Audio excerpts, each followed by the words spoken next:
Welcome to iLectureOnline, and here's a new topic for us in mechanics. This time we're going to talk about mechanical waves. Now that's a big topic again in physics. And let's start with some basic ideas about what waves are. So first of all, I drew something on the board here that looks like a wave. And waves have what we call wavelengths. Notice that these are the peaks of the wave. This is called the trough, just like what pigs they eat out of. So the peak, the trough, the peak, the trough, peak, trough. The distance between any two peaks or any two troughs or any two similar points on the wave is called the wavelength, and we use the Greek letter lambda to indicate that. So it's basically the distance from one peak to the next.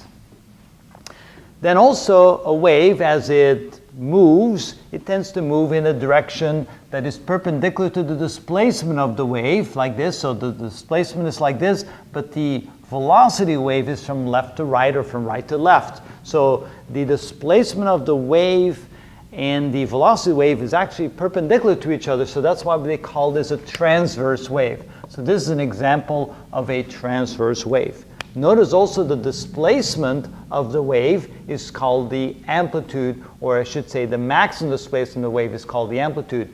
The actual displacement anywhere along the wave is simply called the vertical displacement.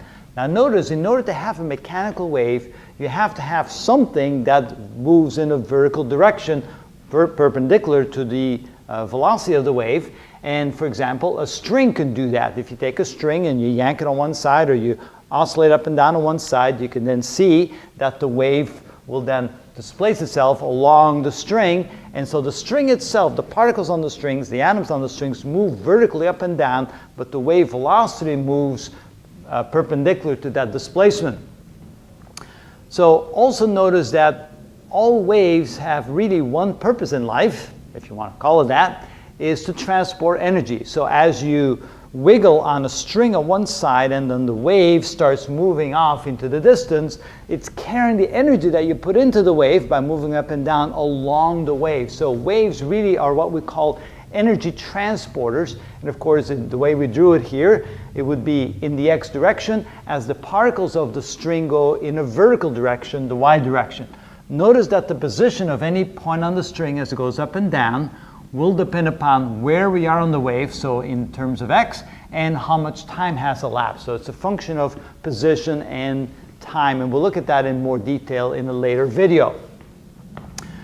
Notice not all waves act like that. For example, the waves that travel through the air, which are sound waves, a different kind of mechanical wave, those waves travel through the air because of the compression of the air molecules. So when you talk or when you make a noise, so when I go like this and I make a noise, that compresses or that causes the board to shake or causes my vocal cords to shake. Those then push against air molecules, which then feel compressions and rarefactions. Again, topics to be covered in a later video. But again, you can see that the distance from one compression of the wave of the air to another compression of the wave, because those compressions travel through the air, of course in this case in all directions, that is also called the wavelength. But those kind of waves are called longitudinal waves because the vibration of the particles are in the same direction as the motion of the wave, the velocity or the energy of the wave.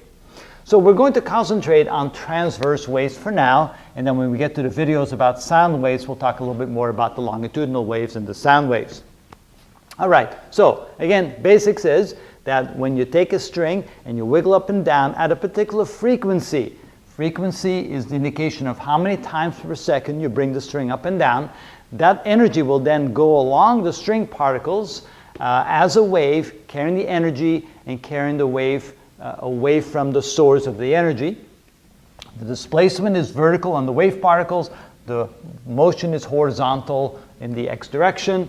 The amplitude is the maximum displacement of the wave. The wavelength is the distance from one peak to another peak. Now, when we put this together, the relationship between wavelength, frequency, and velocity is a very basic combination, a very basic equation in physics. The velocity of any wave is equal to the frequency times the wavelength.